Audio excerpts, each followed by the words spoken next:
श्री संत सागर जी महाराज की जय। बहुत सुखदेव, बहुत।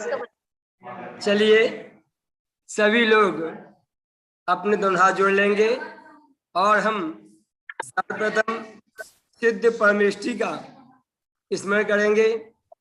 ओम नमः सिद्धेभ्यः, ओम नमः सिद्धेभ्यः, ओम नमः सिद्धेभ्यः। देवा सुरेन्द्र नरेना समर्चतेभ्य पाप प्रणाशकरेभ विमनोहरेभ्य घंटा ध्वजाधिपरिवार विभूषतेभ्यो नित्यं नमो जगति सर्वजनाय सरस्वती नमस्तुभ्यं वरदे कामरूपिणी उपदेशात् करिष्यामि सिद्धिर्भवतु मे सदा। गुरुवापान्तो नो नित्यं ज्ञान दर्शन नायका चारित्रवाण गंभीरा मोक्ष मार्ग उपदेशिका, मोक्ष मार्ग उपदेशिका, मोक्ष मार्ग उपदेशिका। जय बोलिए अनंत अनंत सिद्ध परमेष्टि भगवान की जय। जय बोलिए आदि ब्रह्मा आदिनाथ भगवान की जय। संगस्त मूल नायक चंद्र प्रभु भगवान की जय। देवपुर के अतिशयकारी चिंतामणि पार्श्वनाथ भगवान की जय। शासन नायक वर्धमान महावीर साईं भगवान की जय। शांतिनाथ भगवान की जय। द्वारदशांग जिनवाड़ी माता की जय। परम पूज्य गुरुदेव आचार्य 61 आदि सागर जी, महावीर कीर्ति जी, विमल सागर जी, सन्मति सागर जी गुरुदेव की जय। परम पूज्य गुरुदेव आचार्य कुंतु सागर जी महाराज की जय। परम पूज्य गुरुदेव आचार्य कनक नंदी जी महाराज की जय। परम पूज्य मम दीक्षा गुरुदेव आचार्य 61 विराग सागर जी महाराज की जय। परम पूज्य आचार्य 61 गुप्ती नंदी जी महाराज की जय। परम पूज्य आचार्य 61 विभव सागर जी विनिश्चय सागर जी महाराज की जय। तीन कम 9 कोटि मनराजों की जय। ऐश्वर्य जैन धर्म की जय। संत सागर जी महाराज की जय। आज हमारा परम सौभाग्य रहा कि आज इस संयम महोत्सव के मध्य में आने का अवसर मिला। आचार्य भगवान कहते हैं कि संयमियों की सेवा, उनका सानिध्य, उनका महोत्सव मनाना बड़ा दुर्लभ होता है। आज हम ऐसे पावन उत्सव में सम्मिलित हुए। परम पूज्य आचार्य भगवान गुप्ती नंदी जी महाराज, जिनसे मेरा धर्म तीर्थ पर मिलना हुआ था, उससे पूर्व गुड़गांव में भी उनके दर्शन का लाभ हुआ था और उसके उपरांत गोमटेश बाहुबली में भी उनके चरण बंदना करने का सौभाग्य प्राप्त हुआ। आचार्य भगवान के बारे में जितना कहा जाए उतना कम है।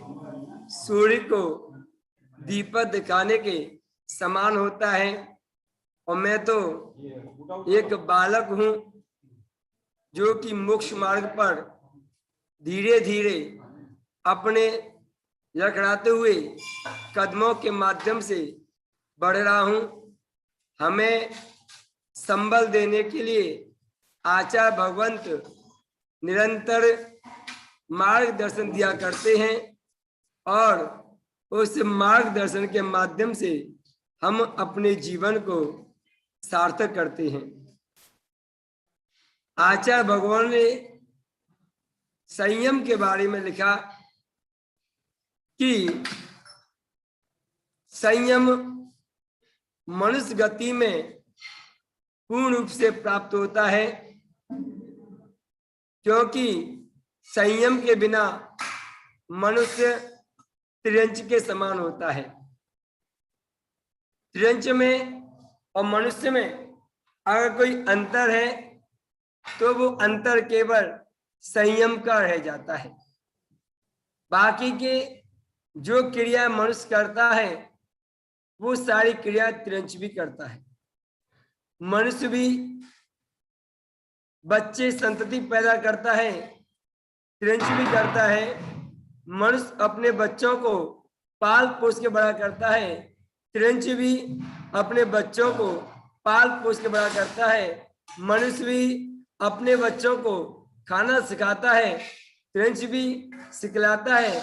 अगर कहीं अंतर आता है तो संयम का आता है, इसलिए मनुष्य पूजनीय हो जाता है, मनुष्य पूजिता को प्राप्त हो जाता है केवल संयम के माध्यम से। आज हम सभी आचार्य भगवंतों की दिव्य देशनाओं को सुनकर के अपने आप को गौरवान्वित मानते हैं और मानना भी चाहिए, क्योंकि इस कली काल में जिनवाड़ी ही हमारे जीवन को सार्थक करने वाली है। गुरुओं की वाणी ही हमारे जीवन को नई ऊर्जा देने वाली होती है। आज हम सभी इस मंगल महोत्सव के माध्यम से अपने जीवन को हम सार्थक करने का प्रयास करते रहें। मनुष्य के जीवन में संयम एक अलौकिक वस्तु है जो मनुष्य के जीवन में निरंतर निखार लेकर आती है। आज के परिवेश में हम लोग संयम से बहुत दूर भागते हैं। ऐसा लगता है कहीं संयम की बात आ जाए तो भयभीत हो जाते हैं, डर जाते हैं और विचार करते हैं ये संयम कहां से आ गया।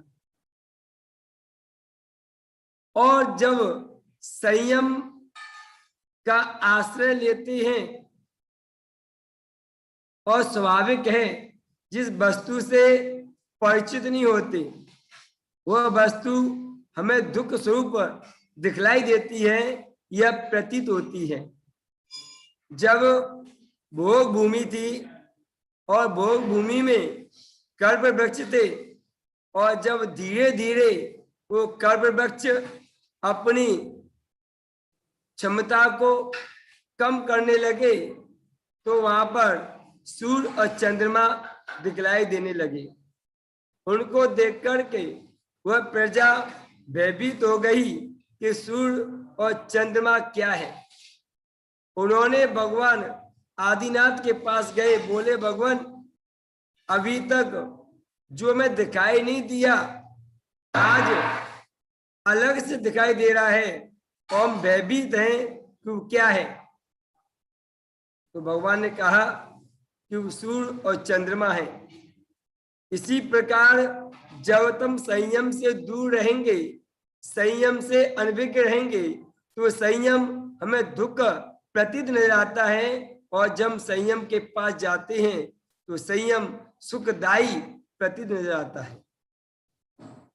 आज हमारे जीवन में संयम की बहुत बड़ी आवश्यकता है, चाहे वो संयम मन का हो, संयम वाणी का हो और संयम काय का हो। यानी कि मन, वचन और काय, इन पर संयम की बहुत जरूरत आवश्यकता है। आज के परिवेश में हम संयम से दूर भाग रहे हैं। एक कथानक याद आता है कि एक तिरंज गति का जीव सियार जब जंगल में विचरण करता है और वहां पर दिगंबर मुनि को देखता है और उनके चरणों में पहुंच जाता है।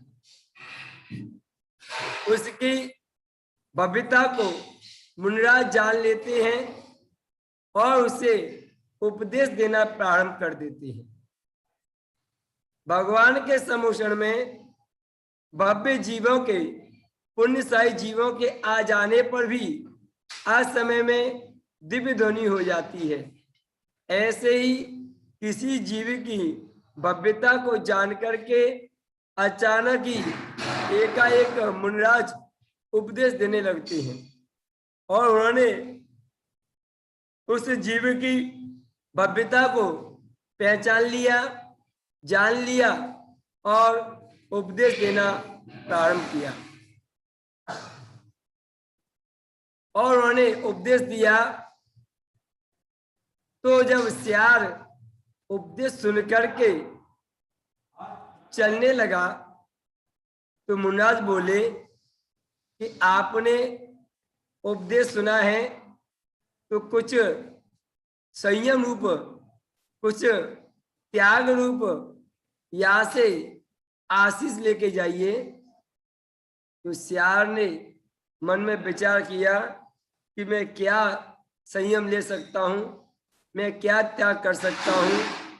तो उसने मुनिराज के द्वारा उपदेश को जो सुना था, उस उपदेश के माध्यम से रात्रि पानी का त्याग कर दिया।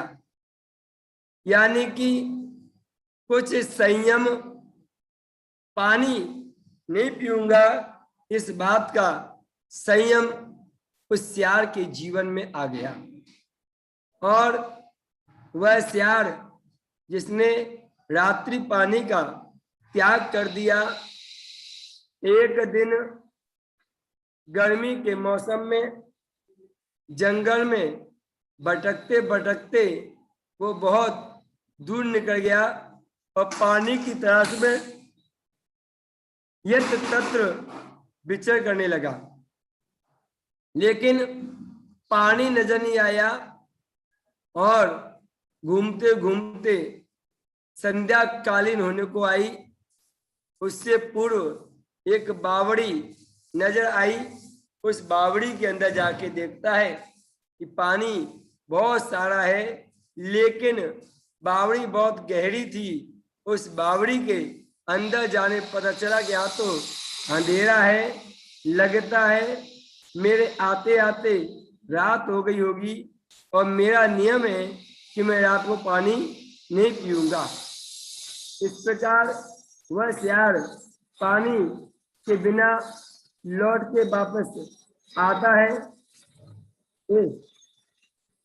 लाला किसी को बना के 2 मिनट के लिए।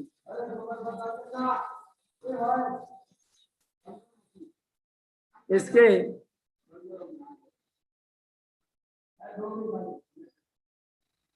वो सियार बिना पानी के लौट करके आ जाता है। ऊपर आकर देखता है कि अभी तो दिन है। पुणे नीचे जाता है और पुणे नीचे जाकर देखता है कि बहुत घनघोर अंधेरा छा गया है। विचार करता है कि लगता है कि आते आते रात हो गई होगी और मेरा नियम है कि मैं रात को पानी नहीं पीऊंगा। ऐसा विचार करते करते वह सियार ऊपर नीचे होता रहता है और अंत में अपने प्राणों का त्याग कर देता है। इसे बोलना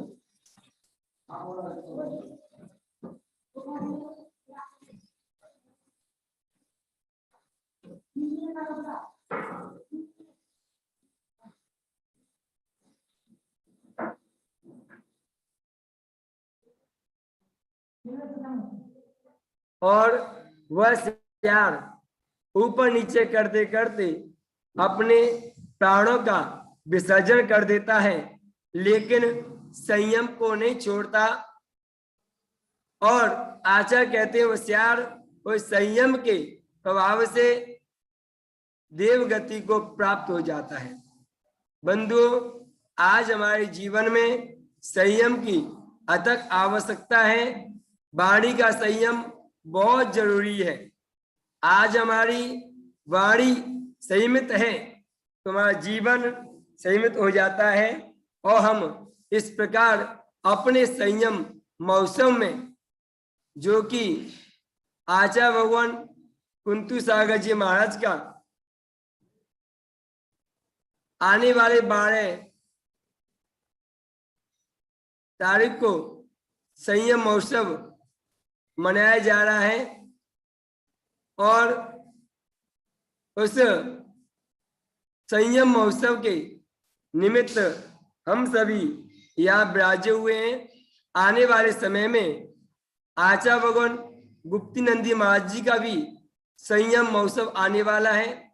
ऐसे महान आचार्यों के संयम को मना करके हम अपने जीवन को धन्य करें, और निरंतर ही हम अपने जीवन को संयमित करते हुए अपनी इस आत्मा को परमात्मा बनाने का एक संकल्पबद्ध हो जाए कि हम अपनी आत्मा को परमात्मा बनाएं, और अपने इस जिन शासन की रहती प्रभावना करते रहें, जिससे कि हमारा जीवन हमेशा धर्म के मार्ग पर, संयम के मार्ग पर निरंतर गतिशील होता रहे, और हम अपने इस जीवन को देव शास्त्र गुरु के प्रति समर्पण करते हुए निरंतर मोक्ष मार्ग की ओर अग्रसर होते रहें। इन्हीं शुभ भावनाओं के साथ आपका जीवन हमेशा निरंतर धर्म के मार्ग पर वृद्धिगत होता रहे, और एक दिन अपनी आत्मा को परमात्मा बनाए, जिससे उद्देश्य से हमने मनुष्य पर्याय को प्राप्त किया है, उस जीवन को सार्थक करें। इन्हीं शुभ भावनाओं के साथ त्रिपंच परमेश्वर भगवान की जय, 24 तीर्थंकर भगवान की जय, परम पूज्य गुरुदेव आचार्य श्री आदि सागर महावीर कीर्ति विमल साई सन्मति सागर जी गुरुदेव की जय, परम पूज्य गुरुदेव आचार्य श्री कुंतु सागर जी महाराज की जय, परम पूज्य गुरुदेव आचार्य श्री कनकनंदी जी महाराज की जय, परम पूज्य गुरुदेव आचार्य श्री विराग सागर जी महाराज की जय, आचार्य श्री गुप्ती नंदी जी महाराज की जय। बहुत बढ़िया। हमारे आचार्य श्री विक्सन सागर जी मुनि हैं, लेकिन होने वाले आचार्य हैं, और बहुत अच्छा प्रवचन आपने समाज कल्याण के लिए आपने दिया जी। संयम के बिना। हाँ स्वामी जी, आपको नमस्ते। मेरा नमस्ते सर, आपको नमस्ते। जी जी, आपको नमस्ते है, प्रति नमस्ते है। आपका रत्न तरह कुशल रहे, स्वास्थ्य अच्छा रहे, धन धान्य की धर्म की आपकी निरंतर वृद्धि होती रहे, ये कामना मैं करता हूँ आपके लिए। और महान भवों, अभी आपने मुनि श्री कृष्ण जी को सुना, और उन्होंने बताया कि जीवन में संयम के बिना कुछ भी नहीं है। संयम त्रियंच प्राणी भी धारण कर सकते हैं, इसलिए हम इन गायों को डमुकार सुनाते हैं, इनको त्याग कराते हैं। भगवान महावीर स्वामी के जीवन ने, थोड़ा शांत रहिए आप लोग। महावीर स्वामी, उनको शेर की पर्याय में ही धर्म का उपदेश मिला था। भगवान पार्श्वनाथ स्वामी, उन्हें हाथी की पर्याय में ही उपदेश मिला था। उनका उद्धार हुआ, कल्याण हुआ। यहाँ आप देख रहे हैं कि ये त्रियंच प्राणी हैं, निरंतर मंत्र पा रहे हैं, छोटे छोटे बच्चे हैं जो संस्कार पा रहे हैं, आनंद दे रहे हैं। मेरा उन सबके लिए बहुत सारा आशीर्वाद है, आप सबके लिए आशीर्वाद है, प्रत्येक प्राणी के कल्याण के लिए, उद्धार के लिए। और इन सभी को निरंतर मंत्र सुनाया जाता है। हम रोज यहाँ पर सुनाते हैं इनको आकर के। नमो अरिहंताणम, नमो सिद्धाणम, नमो आयर्याणम, नमो उवच्छायाणम, नमो लोहे सर्वसाहुणम, चत्तारि मंगलम, अरिहंता मंगलम, सिद्धा मंगलम, साहु मंगलम, केवली प्रणतो धो मंगलम, चत्तारि लघुत्तमा, अरिहंता लघुत्तमा, सिद्धा लघुत्तमा, साहु लघुत्तमा, केवली प्रणतो धूमो लघुत्तम, चत्तारि शरणं प्रवज्यामि, अरहंत शरणं प्रवज्यामि, सिद्धे शरणं प्रवज्यामि, साहु शरणं प्रवज्यामि, केवली प्रणतो धूमो शरणं प्रवज्यामि। ऐसो पंच नमो यारो सो पापनाशनो, मंगलाणं च सवेसिं प्रणो होई मंगलम, मंगलम भगवान वीरो, मंगलम गौतमो गुणी, मंगलम कुंद कुंदाद्यो, जैन धर्मोस्तु मंगलम, सर्व मंगल मांगल्यम, सर्वकलघन सुंदरम, जैनम जयतु शासनम, जैनम जयतु शासनम, जैनम जयतु शासनम। किस तरह से हर एक प्राणी के लिए यहाँ पर मंत्र शक्ति दी जाती है। आज आप देख रहे हैं यहाँ धर्म तीर्थ पर मंदिर की जो छत है, उसका स्लैब परिक्रमा का स्लैब डलने की तैयारी निरंतर चल रही है। मैं उसी कार्य में लगा हूँ। उसके बावजूद भी आज अपन ने सूर्य भगवान का ठाट बाट से अभिषेक किया, शांतधरा किया, महामृत्युंजय जिन सहस्त्रनाम, लक्ष्मी प्राप्ति,